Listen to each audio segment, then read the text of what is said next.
from beneath the waves, a silent predator suddenly strikes. For almost a century, submarines have patrolled the world's oceans.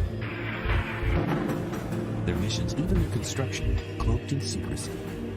Now, we'll take you where cameras have never been allowed before, to witness the incredible birth of a modern nuclear submarine. About to embark on a potentially dangerous mission, this is the story of the most complex military machine of the 20th century, a superstructure called Seawolf.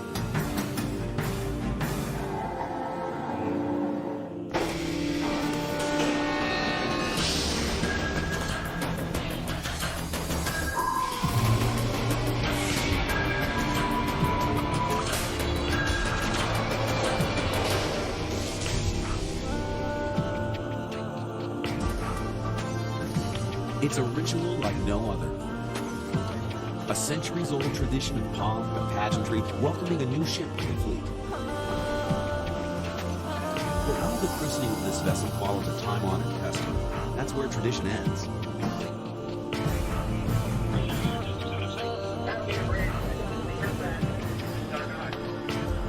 This is a ship for the next century. An entirely new class of submarine meeting the water for the first time. A showpiece of revolutionary design and construction techniques, the nuclear-powered USS Seawolf takes its place in the ocean as the most advanced and lethal submarine ever created. It's taken over 3,000 workers more than a decade to build what the Navy calls the most complicated machine on Earth.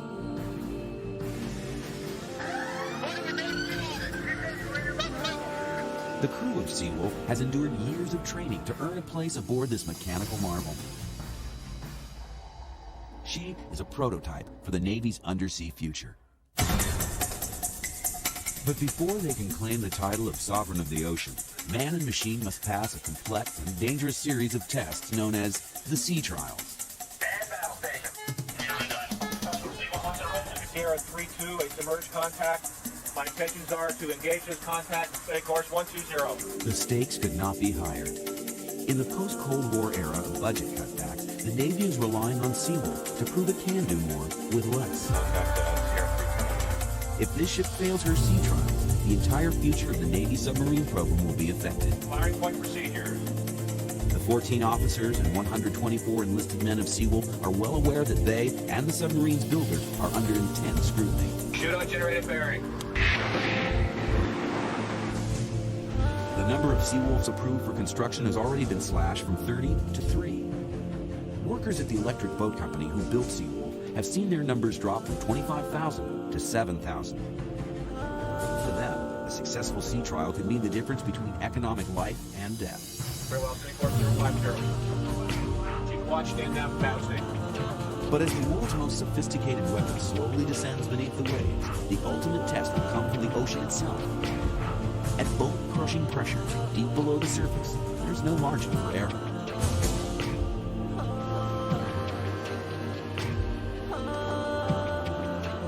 There are few places in the world large enough and sophisticated enough to build a nuclear submarine. This is one of them. The Electric Boat Company's machine shop in Quonset Point, Rhode Island. For the first time ever, the company has allowed cameras inside to witness the birth of a nuclear submarine. Here, giant pipes are twisted into intricate shapes, while massive grinding machines polish tons of special metal alloys into parts that will become the body of Seawolf. There's about 8 million parts on a submarine. Those parts have to fit together electronically, mechanically.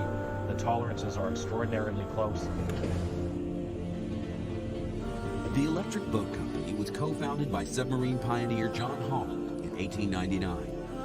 While the construction of Seawolf marks a new chapter in the history of underwater vehicles, like all subs, its life began on the design table. From the 19th century through the Cold War, submarine construction has always required enormous amounts of precise planning. For instance, on Trident, there were 10,000 drawings that defined that ship.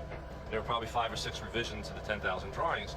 So you had 60,000 pieces of paper. It's been about 30 years since we designed a new class of submarines. In those days, when we designed a submarine, you used slide rules. There was a lot of hand calculations.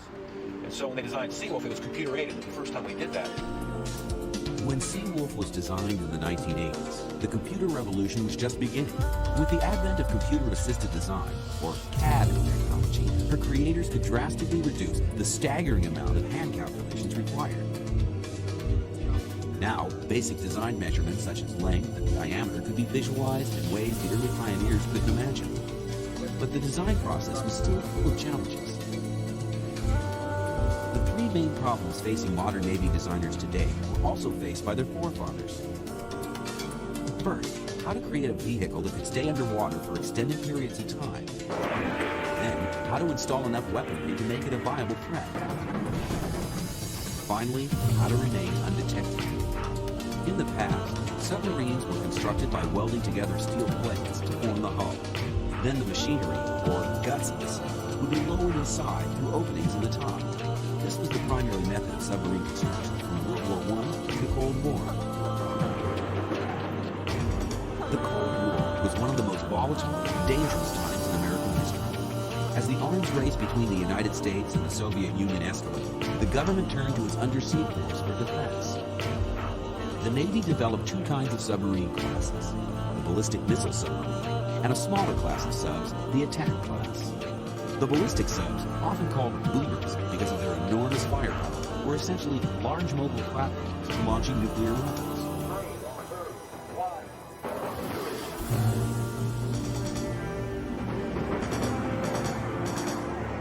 Deployed on secret missions throughout the world's oceans, the ballistic missile submarines served as a threatening deterrent to an enemy first strike.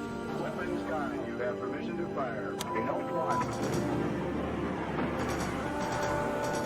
Their companion class, the attack subs, were smaller and faster than the boomers. These subs were designed to do exactly what their name implied: attack, quickly, silently, and with deadly force. Shoot!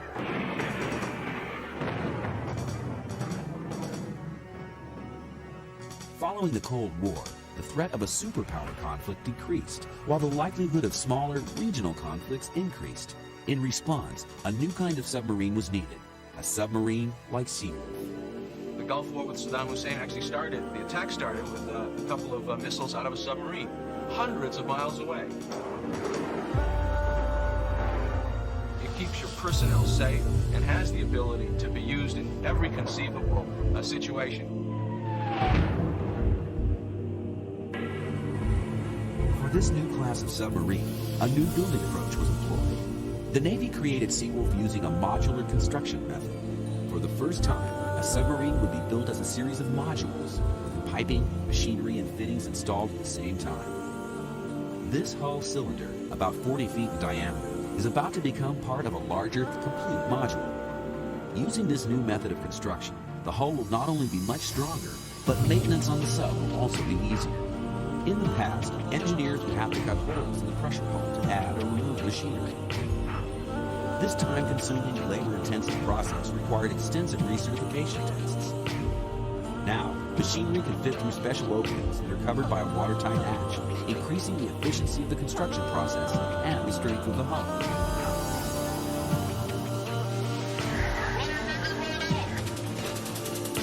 Even a pencil-sized puncture in the ship's hull would bring in water with the velocity of a bullet fired from a rifle. To learn how to survive against such impossible odds, the crew must now face their own certification process. That training begins here at the Naval Submarine School in Groton, Connecticut. These trainee submariners know that someday they may face a situation of life and death. An emergency in which their response will either save the ship or send it to the bottom of the sea.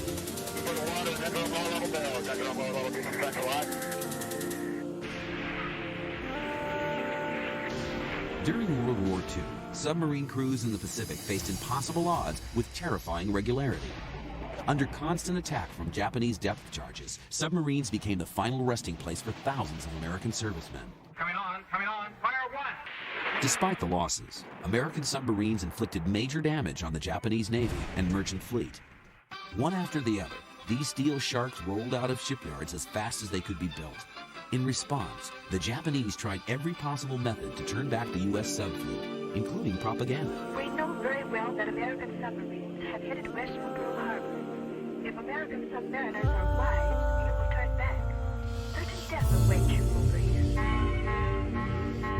neither depth charges nor propaganda could silence these warriors of the deep. And the American submarine fleet dramatically affected the war's outcome. The submarine force represented just a mere 2% of a very, very large Navy. The submarine force, with that 2% of the Navy, sank just about 55% of all the Japanese shipping that was sunk in the entire Pacific War. Ultimately, the end of World War II was brought on by a catastrophic new weapon, an apocalyptic device using an energy source of unimaginable power. After the war's end, one man began experimenting with a way to safely harness this awesome power under the sea.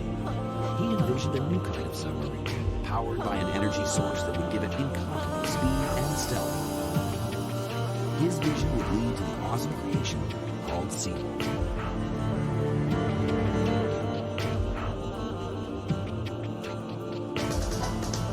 Somewhere off the Atlantic coast, the world's most advanced submarine has begun its most crucial test. Called the Alpha Trial. This is the first of 3 sea trials which will determine whether USS Seawolf is ready to join the fleet. Upper deck, make it down to 750 feet, 25 down. We might have 750 feet, 200 degree down angle, aye, sir. As it cuts silently through the water, its nuclear reactor provides an almost limitless supply of energy. 4 pounds of enriched uranium will provide the same amount of energy as 10 million gallons of fuel oil used by early diesel-powered subs. The advent of nuclear power was the most important development in the history of submarine construction. And now, as the most sophisticated submarine ever built continues its top-secret mission, it does so because of the dream of one man, Navy Admiral Hyman Rickover. A qualified submariner, an engineer, with a strong faith in both the practicality and necessity of atomic propulsion. He was a visionary of this business before we had the word vision. His convictions and determination soon made him a dedicated and efficient spokesman for a nuclear navy. Admiral Rickover was the first person to realize that nuclear power could turn the submarine into the most feared weapon on the planet. With this new power source, Rickover reasoned he could counteract the submarine's Achilles heel, the need for frequent resurfacing, which made them vulnerable to attack. With no precedent and no technology available for such an undertaking, he had to start from scratch. Prior to nuclear propulsion, particularly during World War II, submarines were essentially surface ships that were capable of submerging once in a while. But with nuclear propulsion, now you had a ship that was truly submersible. But translating nuclear fuel into a practical energy source presented Rickover with a paradox. On one hand, harnessing the power of the atom on a submarine would be extraordinarily complex. But once accomplished, using that power to propel the sub would be relatively simple, utilizing the same principle as a steamboat. The process begins with a nuclear reaction.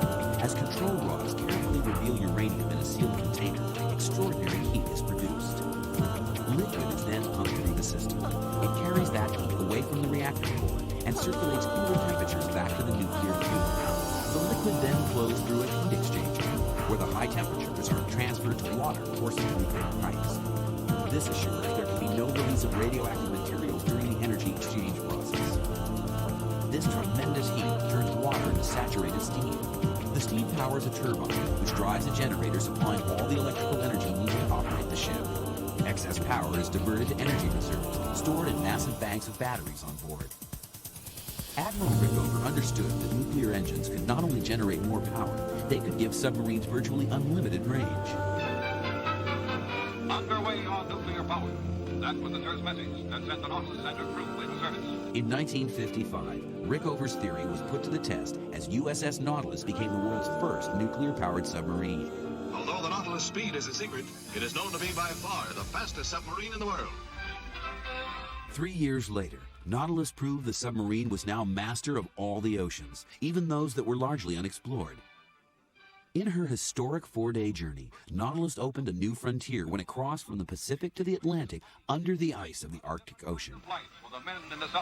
Passing directly under the ice packs of the North Pole, Nautilus completed the first undersea transit of this hostile environment. A tumultuous harvard greeting is given the record breaker. The ship returned to a hero's welcome.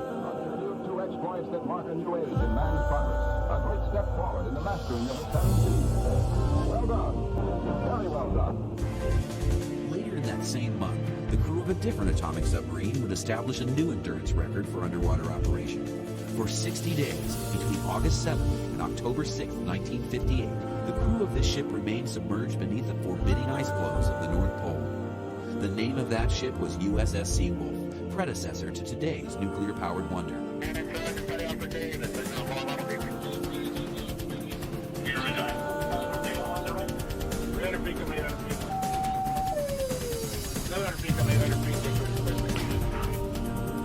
On board today's Seawolf, submerging for 60 days is simply routine.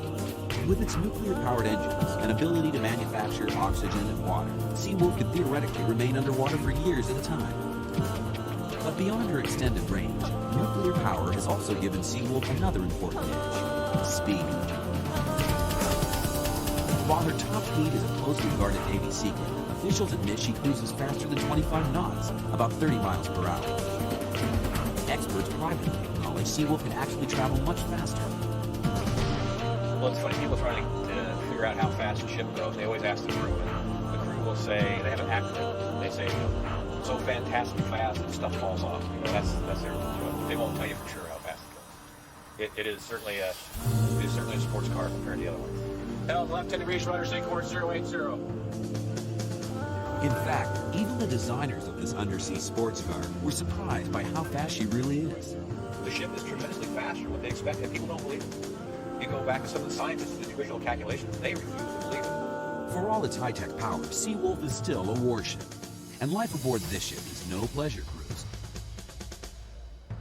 Every square inch of Seawolf is designed for maximum efficiency, which doesn't leave much room for human comforts.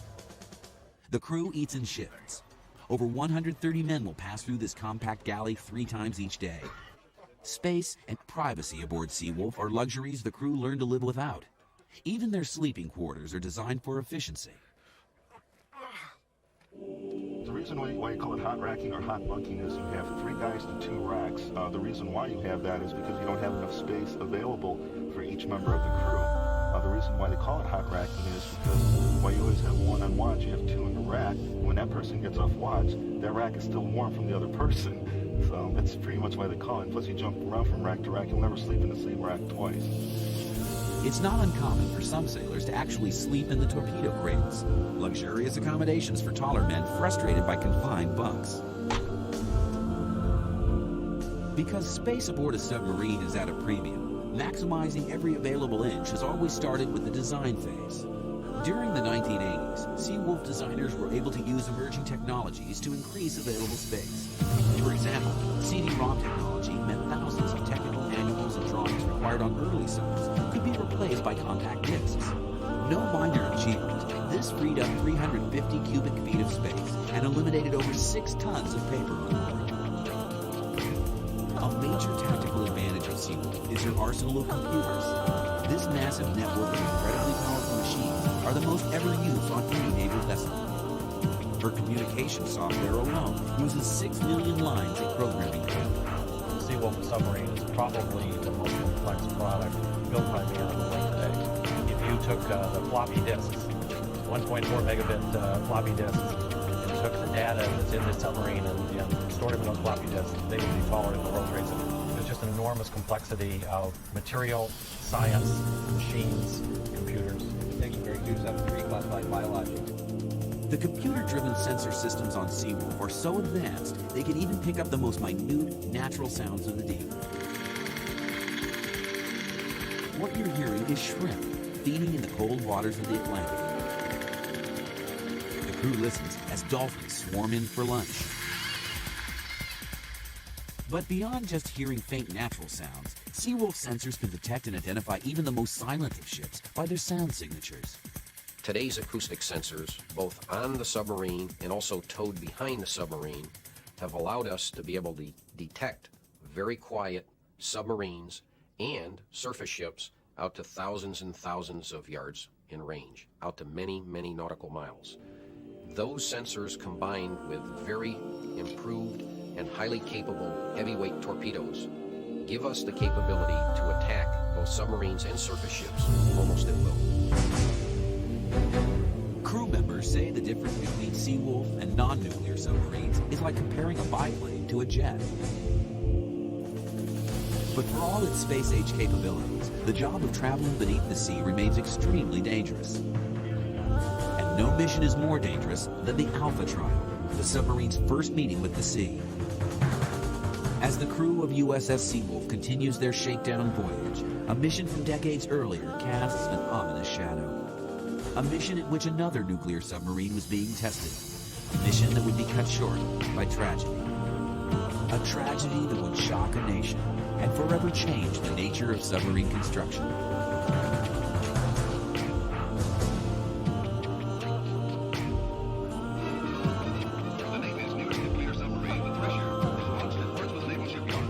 When USS Thresher was launched in July 1960, she was the first of her kind, a new class of submarine. Like the crew of Seawolf, Thresher faced a regular series of tests designed to further submarine exploration. But on April 10, 1963, the incredible danger associated with any undersea journey became all too clear.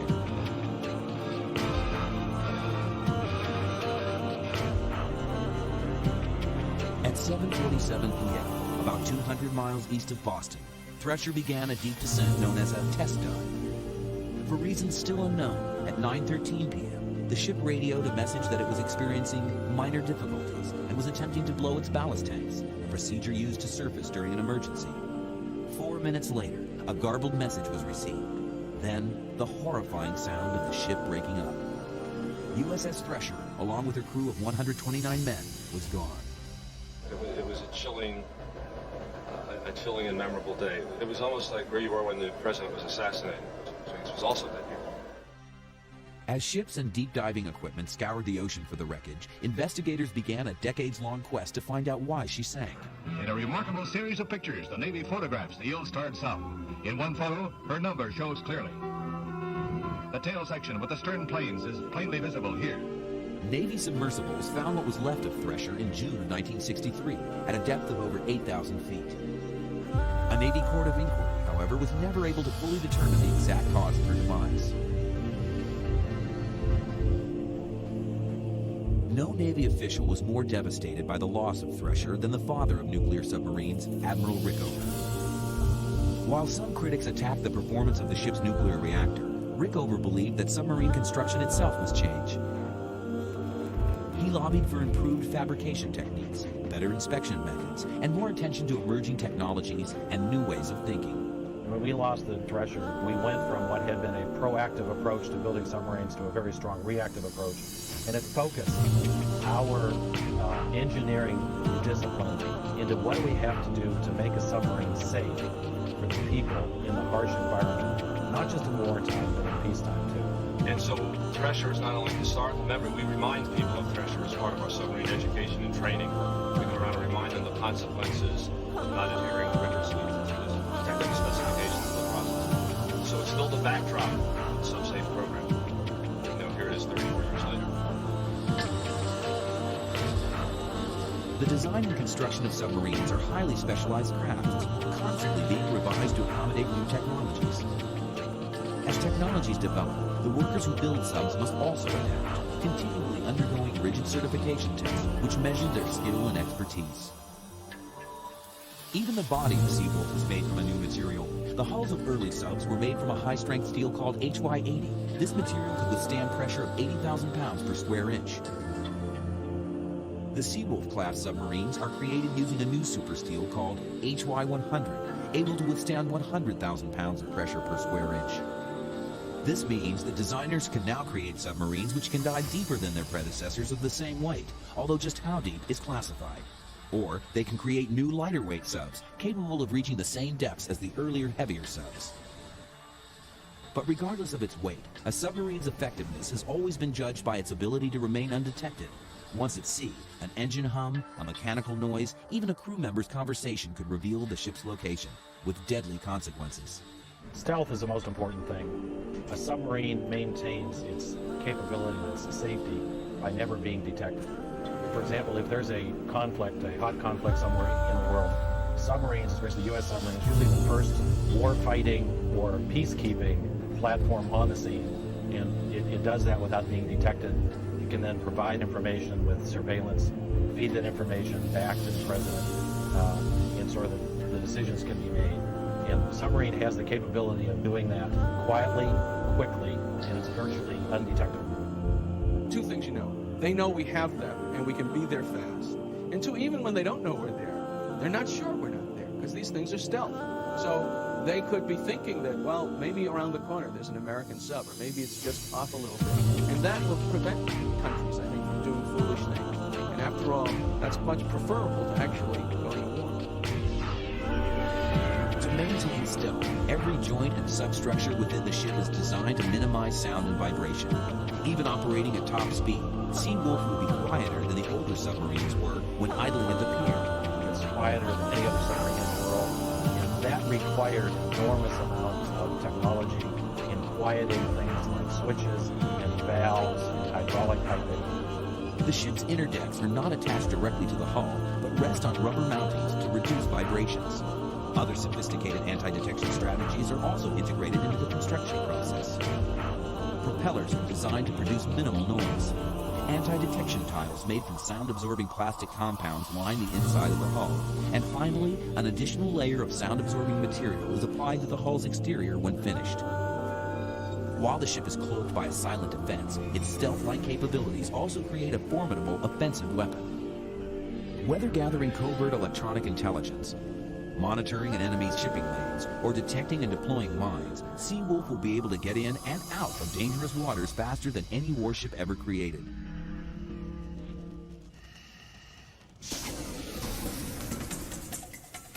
But sometimes, the most deadly threat to a submarine crew comes from inside the ship. Fire on the engine room, fire on the barrels. I think probably the fire is the worst thing to have happen to you, because that's something very quickly. If you don't do the right thing, you get out of control. As you see, this is an enclosed environment. This is all we have. Fire's out! Refresh what you said, eh? If you get a big fire going, it gets very hot here in a hurry. It's very, very hazardous. There's nowhere else to go. Trapped hundreds of feet below the ocean's surface, a fire could wipe out a crew in an instant, or slowly consume the ship's life-giving oxygen supplies. It is a terrifying scenario, but one that is planned for in the design of the ship, in its construction, and at the Naval Submarine School. Fire's out, refresh what you said. This training doesn't end once on board. Class hollow fire in the galley, fire in the deep back fire. There's any smoke in the galley? I can't perform main charge. On a submarine, crew members constantly rehearse and plan for every conceivable situation. There's 75 smoke in the galley. We are currently searching for hotspots. There are no hotspots. Fire is out. Ship is a periscope now. Preparation for emergency ventilating. All units in the War Department ready to ED. When building a military craft like Seawolf, designers must also plan for every eventuality. The most obvious and most dangerous is combat.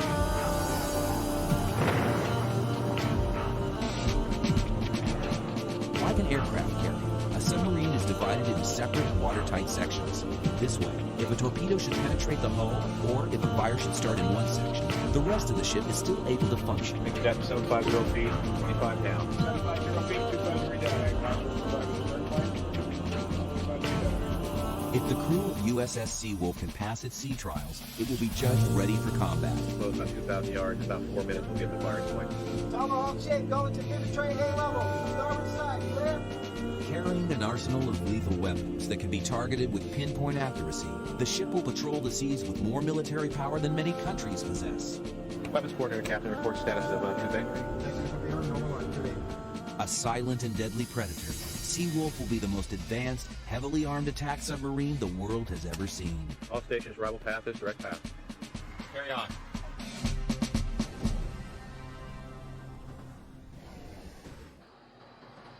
As the pieces of a new nuclear submarine are forged at this historic shipyard, workers at the Electric Boat Company now face an imposing task: transporting the giant sections to their dry dock facilities in Groton, Connecticut.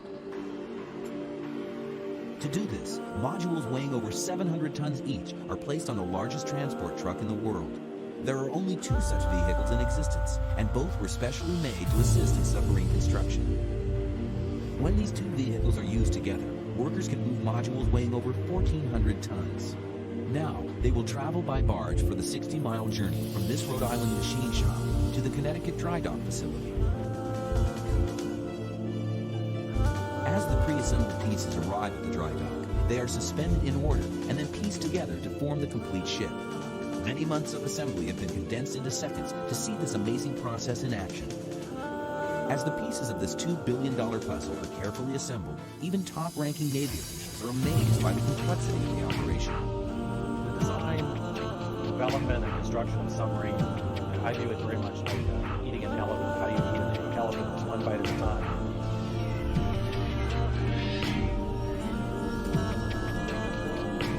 If the assembly of the submarine happens one bite at a time, then these are its sharpest teeth, the weapon systems.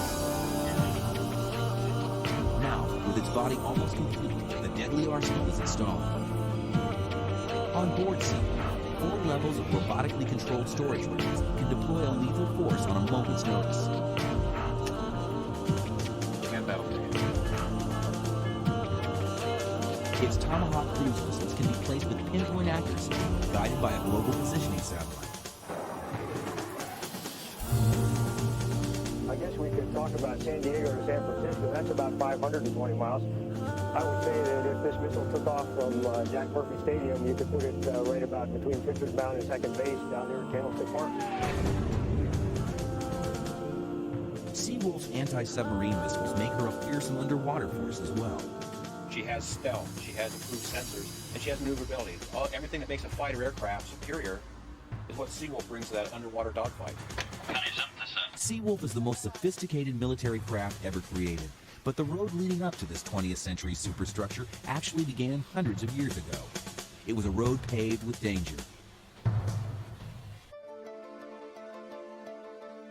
In 1775, only 25 miles from the site of the Electric Boat Company, a young Irishman named David Bushnell built this device called the Turtle.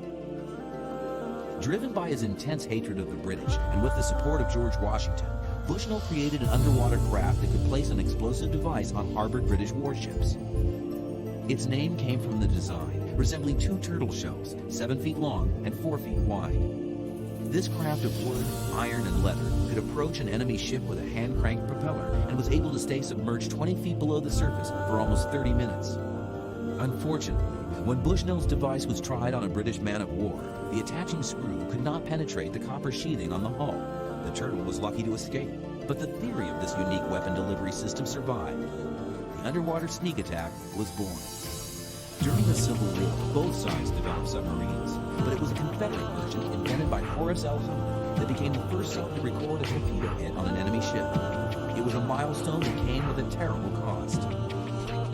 The 60-foot H.L. Hunter used a crew of 8 to turn its propeller crankshaft, towing a single torpedo behind it. In 1864, in the Charleston, South Carolina harbor, the Hunter delivered its deadly cargo against the Union's USS Housatonic. The attack did little damage to the Union ship, but the exploding torpedo sank the Hunter. As primitive as these early craft appeared, they actually used the same engineering principle as today's modern subs, the ability to submerge and surface by adding or subtracting ballast. At 750 feet, use 25 degree down angle. During her sea trials, one of Seawolf's most critical challenges will be her ability to perform deep dives. Inside the hull are ballast tanks designed to temporarily fill with water. In the original sub designs, the ballast tanks were located port and starboard, as shown here. When the tanks fill with water, negative buoyancy is created, causing the vessel to sink. When compressed air flushes the water from the compartments, buoyancy returns and the ship rises. 700 feet, come to 300 feet. Seawolf also employs this basic principle of physics. But the ballast tanks on this ship are located fore and aft, so the ship can submerge or surface with incredible speed. Deck ship is on order depth 300 feet, sir. The propulsion of early subs required exhaustive manual labor performed in suffocating spaces with no fresh air. These ships could only dive for brief periods, staying close to the surface in order to ventilate the craft. On board Seawolf, the same nuclear power that propels the ship also supplies the crew with life-giving oxygen. Water molecules are formed from 2 hydrogen atoms spinning around a single oxygen atom. On Seawolf, sophisticated machines use electromagnetic force to disengage the hydrogen atoms from the molecular structure, leaving pure oxygen for the ship's life support system. But it was another source of energy that first turned the submarine into a viable fighting machine. John Philip Holland was an industrious Irish immigrant who pioneered a double propulsion system for submarines. Holland's boat used a 50-horsepower gas engine for surface sailing, and then to keep the air breathable, a battery-operated motor while submerged. This dual-engine approach to underwater navigation gave the sub greater range and submersion capability, something that U.S. Navy officials realized in 1900. Able to dive to just over 100 feet, the Irishman's craft became the first submarine commissioned by the Navy. The crew of USS Holland became pioneers in a new world under the sea. Over the next 14 years, 25 more of these amazing devices called submarines were built. But beneath the waves, the United States would not be alone for long. May 1915, ocean liner Lusitania is fired upon and sunk by a German U-boat. In under 20 minutes, over 1,100 passengers died, many of them Americans. The U.S. moves one step closer to war with Germany. During World War I, the potential of this new machine would be put to the ultimate test. The age-old ritual of enemies facing each other in head-to-head combat was replaced by the sneak attack. Gyro 005, expecting shoot anytime. Fire! The dream of John Holland and the early submariners forever changed the nature of warfare. I think certainly that Holland, when he designed and built his first craft, probably never recognized where we would be today. John Holland might never have imagined a vessel like Seawolf, but to the Navy, it marks the beginning of an entirely new class of submarine. High-tech subs that will begin in virtual reality and end up resembling science fiction. But first, Seawolf must prove to the Navy and the public that her design is sound, that her crew is ready. Now, as she nears the end of her crucial maiden voyage, the future of the next generation of subs hangs in the balance.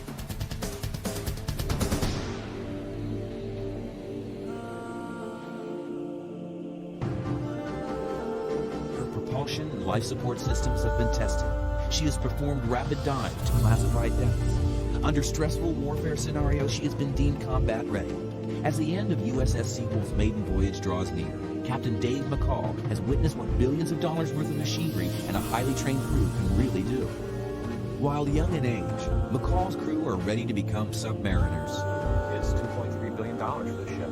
And the first underway watch station, an 18-year-old stands or occupies, is he's driving this ship. He has his hands on the wheel of a $2.3 billion sports car. And that's a lot of responsibility. You have to want that kind of responsibility. You have to be ready to take it. And they choose themselves. They have trained, rehearsed, and drilled. Now it's time to come home.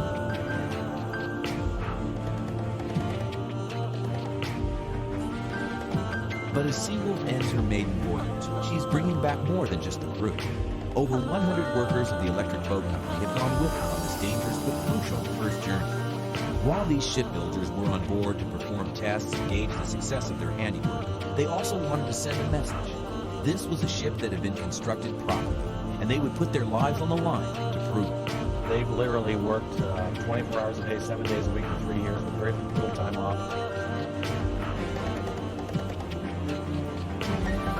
Years of hard work and grueling training have led to this one moment, the return of USS Seawolf to her base in Groton, Connecticut. To the trained observer, the presence of a simple wooden broom attached to the ship's superstructure tells them everything they need to know. The ship has performed a clean sweep of its first major test. The mission is a success.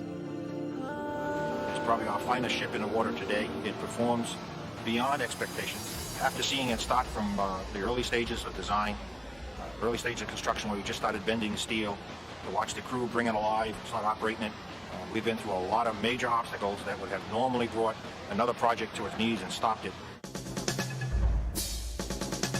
Against a backdrop of budget cuts and shifting political power structures, the designers, builders, and crew of USS Seawolf have achieved a stunning victory. Under a mandate to do more with less, they have rewritten the book on how to build a submarine. Now, the success of Seawolf will provide a blueprint for the submarine of the next century. A vehicle known simply as the new attack submarine. When production of these sleek new subs begins, they will be able to do everything Seawolf can, but cost less to build. That's because advancements in computer technology, just beginning when Seawolf was constructed, now provide designers with incredible new tools. Tools today give us collectively as a community, the Navy, Electric Boat, our suppliers, the ability to go, in fact, integrate the very best design very early in the program. This 3D-generated sailor named Ergo-Man is an example of this new space-age technology. Virtual reality programs like these enable designers to see what these subs will be like for human inhabitants before construction even begins. You gotta verify how low can we drop the sub. Another significant change based on Seawolf's success is a brand new approach to the management of sub construction. In video teleconferences like this, the workers who will build the sub and the men who will travel in them interact with the designers and engineers at every phase of development. That plan we're possibly talking about eliminating? Today, we're not interested who comes up with a good idea. We make it a team effort to go use the very best design for this country that we can use. And that's exciting, and that's different than it's been in the past. Seawolf and the new attack submarine are designed to evolve with technologies of the future.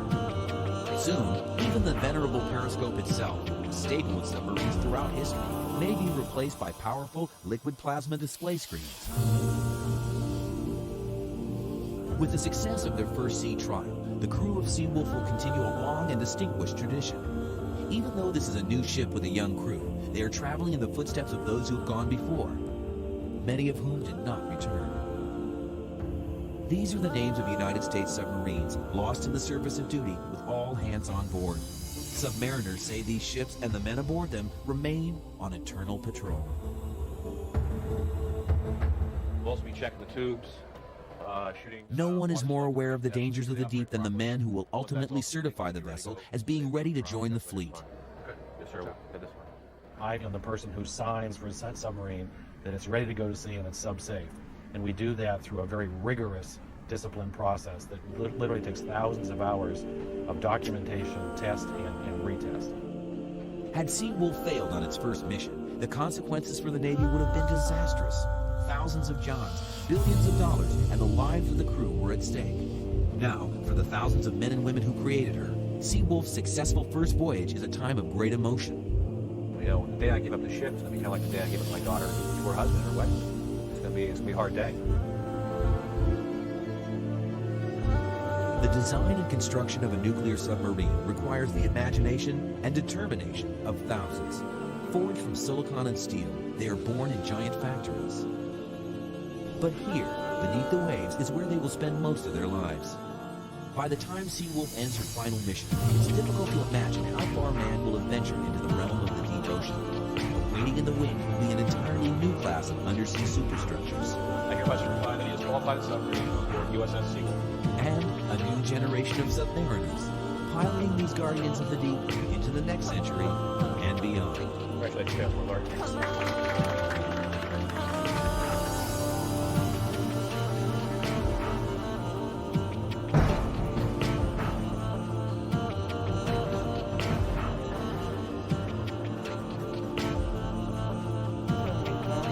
मैंने आपको आज ये ना flower बनाना सिखा रही हूँ।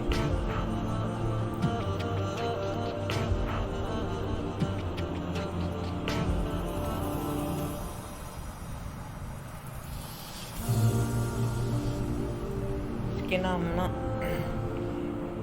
सिखा के 5 बंदे लेंगे।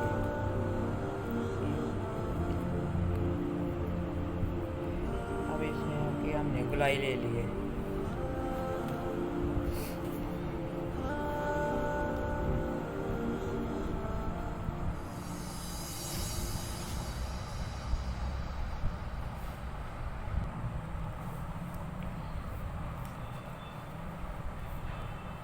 अब अपने ना ये 12 डालने हैं इसी तरह ही ऐसे करके ना।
अब हमने इसके वाले ने ऐसे ही कुछ निकाल दिए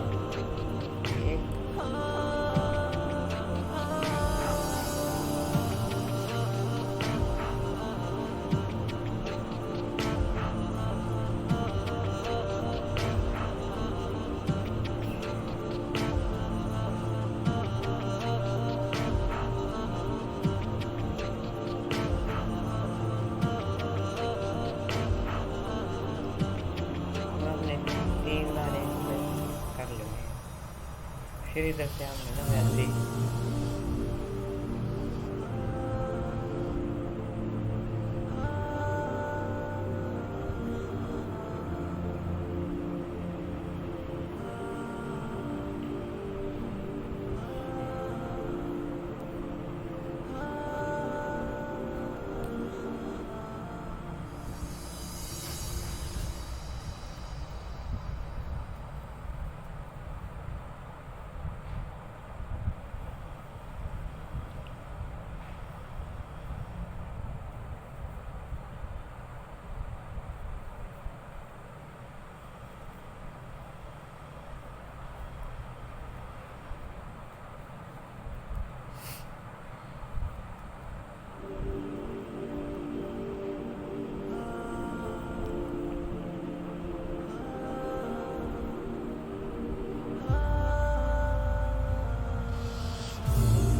दोबारा हमारे मुकम्मल हो गया तो हमने ना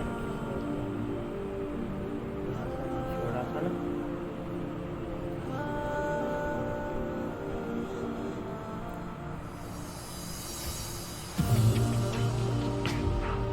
अब हमने ना दूसरा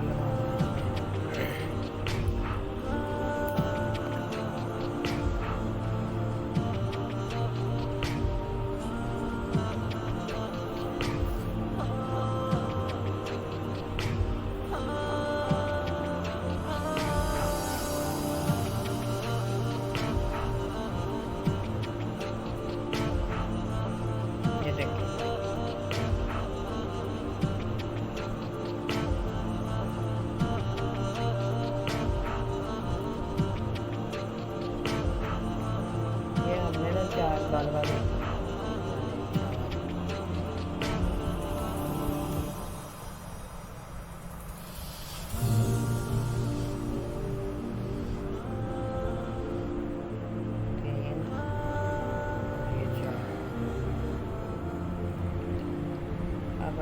बगैर बल के